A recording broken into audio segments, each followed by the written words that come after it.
rock icon at frontman ng bandang Bon Jovi.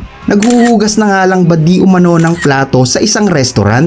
Sa video na ito ay ating aalamin kung ano na ang tunay na kalagayan ng sikat na rockstar na si Jon Bon Jovi matapos ang dekada-dekada nilang pamamayagpag sa mundo ng rock music.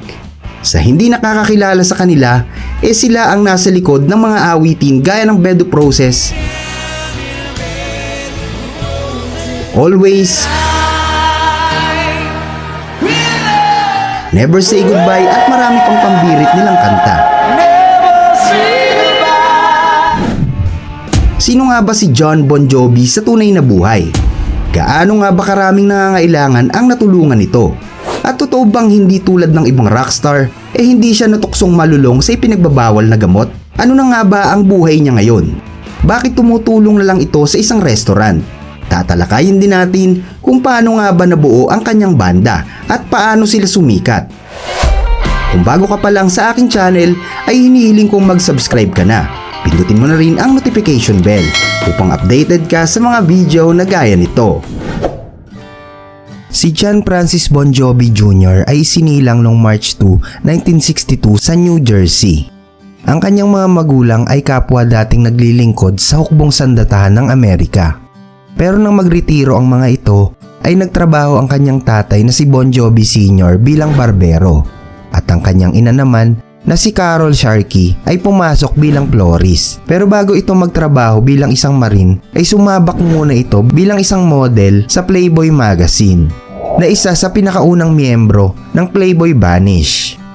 Pero sa murang edad ni Bon Jovi Jr. ay talagang mahilig na ito sa musika. Sa katunayan nga, ay madalas itong tumatambay sa mga club upang manood ng mga tugtugan ng banda.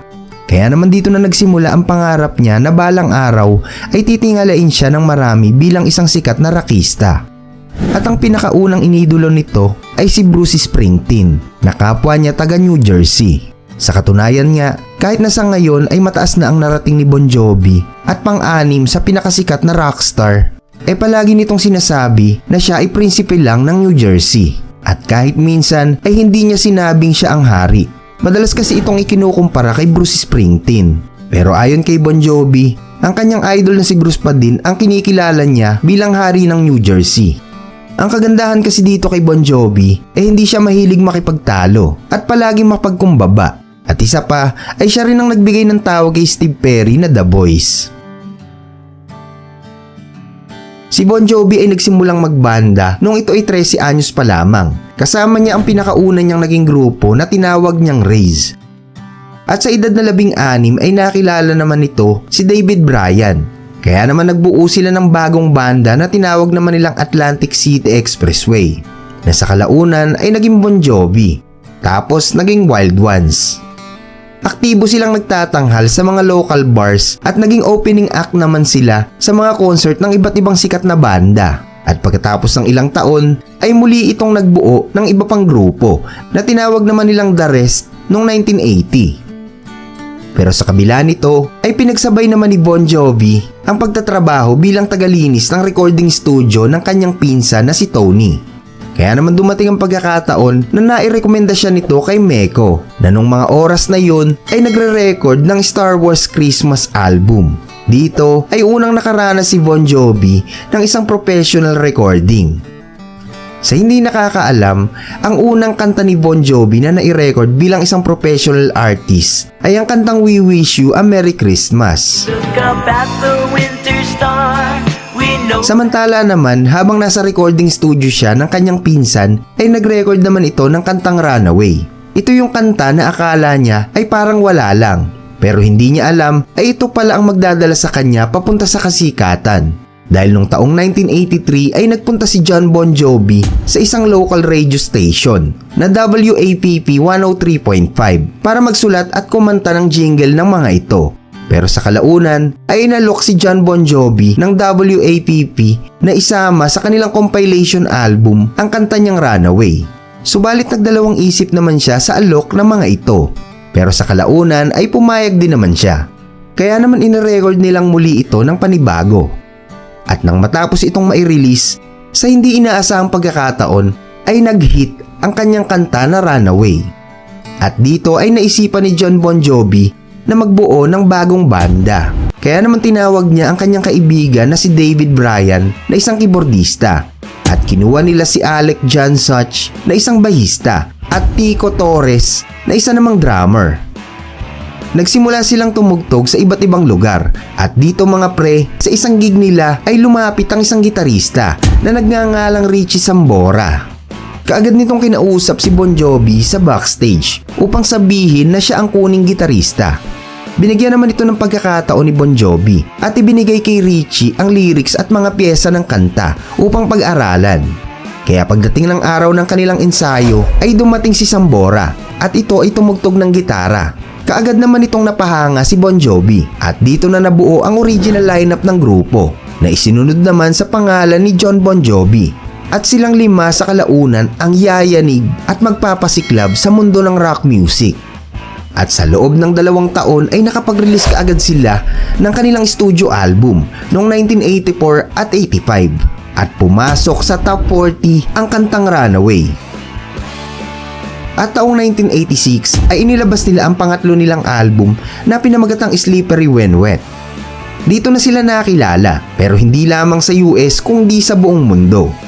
Bumenta ang kanilang album ng milyong-milyong kopya at ang 3 kanta nila rito ay pumasok sa top 10 gaya ng Living on a Prayer at You Gave Love a Bad Name na naging numero 1. Nagtuloy-tuloy ang pagsikat ng bandang Bon Jovi at nakahakot sila ng maraming papuri at parangal. Isa rin ang bandang ito na nasa tuktok ng tagumpay nung panahon nila. At dahil sa kasikatan ay pinasok na rin ni Jon Bon Jovi ang pag-aartista at lumabas ito sa ilang mga pelikula. Ang ilan naman sa mga kanta na tumatak gaya ng Bedo Process, Always, It's My Life, Never Say Goodbye at napakarami pang iba.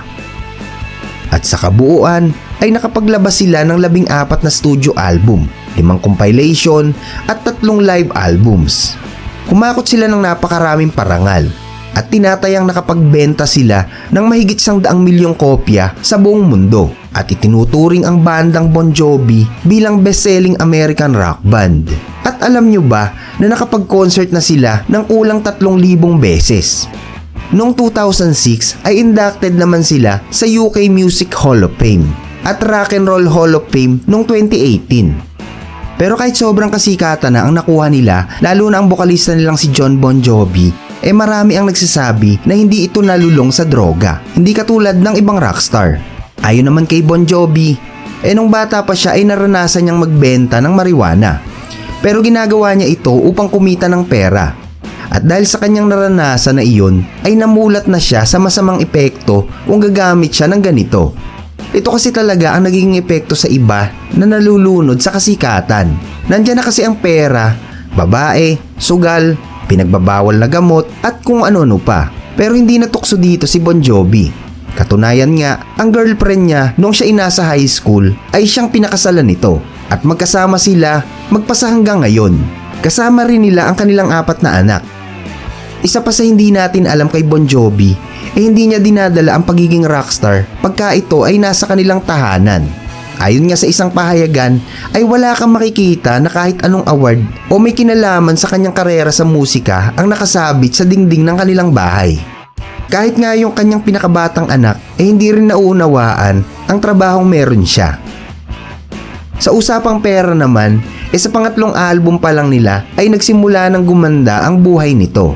Ayon nga sa isang interview kay Bon Jovi nang tanungin ito ng isang reporter kung nagkaroon ba siya ng bahay sa kanta nilang Living on a Prayer, ay ang sagot nito ay oo.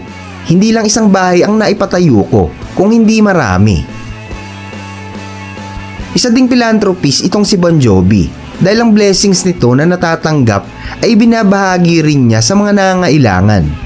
Sa katunayan, noong 2006 ay pinatayo niya ang Soul Foundation na naglalayon na mabigyan ng libreng pabahay ang mahihirap. Nang naimbitahan naman sila sa palabas na opera ay nag-donate ang banda ng $1,000,000 para sa isang charity foundation. Sa totoo lang ay napaka-aktibo ni Bon Jovi sa mga charity institution. Noong 2011 ay pinatayo naman ni Bon Jovi ang JVJ Soul Kitchen na isang community restaurant Pwede ka ritong kumain na ang bayad ay yung kaya mo lang o parang donasyon lang. O pwede rin naman ang bayad ay ang paglilinis ng kapaligiran.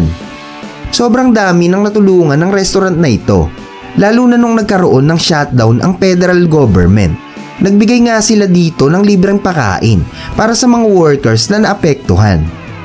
At nung magkaroon naman ng lockdown dahil sa pandemya, imbis na magkulong sa bahay itong si Bon Jovi, nagawa pa nitong tumulong sa kusina para maghugas ng mga plato sa kanilang restaurant.